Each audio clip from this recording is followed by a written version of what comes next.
Hello বন্ধুরা, তোমরা সবাই কেমন আছো? রূপা কিচেনে সবাইকে স্বাগত। আজকে আমি আবার চলে এসেছি একটা নতুন রেসিপি নিয়ে। আজকের রেসিপি হচ্ছে দই চিকেন। তা দই চিকেন বানানোর জন্য আমি এখানে নিয়েছি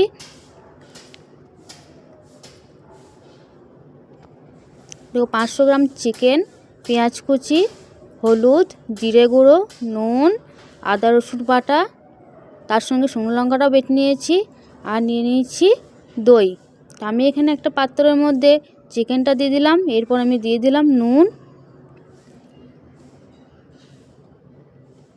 এরপর আমি দিয়ে দেব জিরে গুঁড়ো, তারপর আমি দিয়ে দেব হলুদ, এরপর আমি দিয়ে দেব বেটে রাখা মশলাটা, তারপর আমি দিয়ে দেব কুচনো পেঁয়াজগুলো, তারপর আমি দিয়ে দেব সরষের তেল।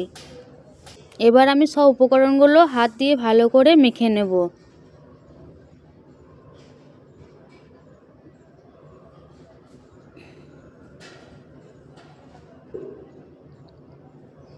এরপর আমি দিয়ে দেব টক দই। আরও একবার হাত দিয়ে ভালো করে মেখে নেব। তারপর আমি ঢাকনা দিয়ে রেখে দেব আধ ঘন্টার জন্য।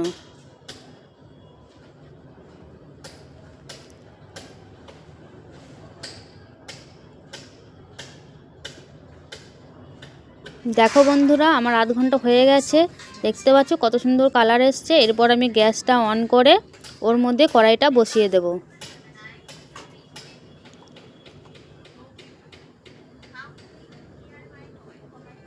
দেখো বন্ধুরা, আমার চিকেনটা ফুটে গেছে। এরপর আমি গ্যাসটা লো করে চিকেনটা ভালো করে সেদ্ধ করে নেব। তোমরা অবশ্যই বাড়িতে এমনি করে রান্না করে দেখবে, খুবই সুন্দর খেতে। আর যদি আমার এই রেসিপিটা তোমাদের ভালো লাগে তা অবশ্যই আমাকে কমেন্ট করে জানাবে, আর আমার চ্যানেলটিকে সাবস্ক্রাইব করে দেবে। দেখো বন্ধুরা, আমার চিকেনটাও হয়ে গেছে। এবার আমি ওপর থেকে একটু ধনেপাতা দিয়ে নামিয়ে নেব। তাহলেই রেডি আজকের দই চিকেন।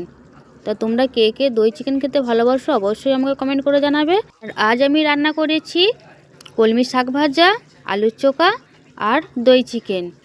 দেখতেই পেয়েছো, আমি প্রথমেই দেখিয়ে দিয়েছি তোমাদেরকে। তা গরম গরম ভাতে দই চিকেন কার কার ভালো লাগে অবশ্যই আমাকে কমেন্ট করে জানাবে। আমার তো খুবই ভালো লাগে। Tata, bye bye.